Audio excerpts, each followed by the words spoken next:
തുടക്കത്തിൽ വമ്പിച്ച മുന്നേറ്റം, അതിനുശേഷം അടിപതറി. ഇതാണ് ഹരിയാനയിൽ കോൺഗ്രസിന് സംഭവിച്ചത്. ഒരു ഘട്ടത്തിൽ ലീഡ് നില 70 കഴിഞ്ഞ് മുന്നേറുകയായിരുന്നു. 90 സീറ്റിൽ 70 സ്ഥലത്തും ഇന്ത്യൻ നാഷണൽ കോൺഗ്രസ് മുന്നേറ്റം. വാസ്തവത്തിൽ കോൺഗ്രസ് കേന്ദ്രങ്ങളെല്ലാം ആഹ്ലാദത്തിലേക്ക് എത്തിച്ചേർന്നു. എന്നാൽ വലിയ തോതിലുള്ള ഒരു ഇടിവ് പിന്നെയുള്ള ഘട്ടങ്ങളിൽ ഉണ്ടായി. അതായത് വിജയത്തിൽ അഹങ്കരിക്കുകയും പരാജയത്തിൽ തളരാതിരിക്കുകയും ചെയ്യുക എന്നുള്ളതാണ് ഓരോ പോരാളികളുടെയും മനസ്സിൽ ഉണ്ടാകേണ്ട ചിന്ത. ഇവിടെ കൃത്യമായി പറയാം, കശ്മീരിലും ഹരിയാനയിലും കൃത്യമായി ഗവൺമെൻറ് ഉണ്ടാക്കാൻ കോൺഗ്രസ്സിന് കഴിയും. അതിന് നിലവിലുള്ള സാഹചര്യം അനുകൂലമാണ്.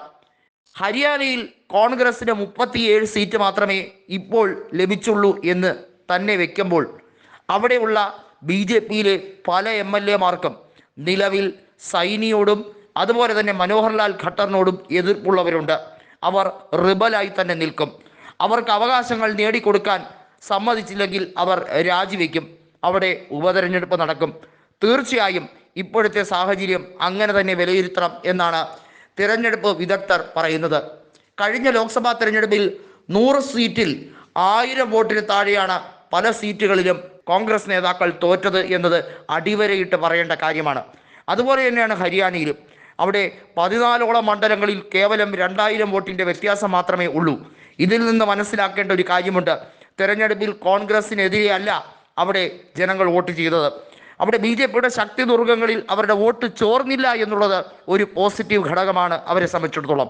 എന്നാൽ കഴിഞ്ഞ ലോക്സഭാ തെരഞ്ഞെടുപ്പിൽ കോൺഗ്രസ് നേടിയ 5 ലോക്സഭാ മണ്ഡലങ്ങളിൽ ഉൾപ്പെടുന്ന എല്ലാ നിയമസഭാ സെഗ്മെൻറ്റുകളിലും കോൺഗ്രസിൻ്റെ വലിയ രീതിയിലുള്ള മുന്നേറ്റം തന്നെയാണ് കാഴ്ചവെക്കേണ്ടത്. ഇതിൽ എടുത്തു പറയേണ്ട ഒരു കാര്യം വോട്ട് ഷെയർ തന്നെയാണ്. 40%-ലധികം വോട്ട് ഷെയർ കോൺഗ്രസ് നേടിക്കഴിഞ്ഞിരിക്കുകയാണ്. BJP ഇപ്പോഴും ആ സംഖ്യയിലേക്ക് എത്തിയിട്ടില്ല. എന്നിട്ടും സംഘപരിവാർ കേന്ദ്രങ്ങളിൽ വലിയ ആഹ്ലാദമാണ്.